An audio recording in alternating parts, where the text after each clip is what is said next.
மெல்லியரே உங்கள் மெய்வரம்பு தப்பினதே சொல்லையது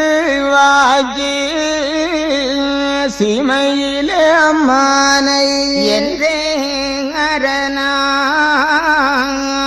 இருகண்ணியோடுரைக்க அன்றே மடவார் ஆதீதனை நோக்கி ஆதியேனாதி ஆனந்தமை பொருளே சோதியேனாதி சொருபதிருவிளக்கே அல்லாய் பகலாய் ஆரிருளாய் நிற்போனே வல்லாய் பூவியை வார்த்தை ஒன்றால் படைத்தே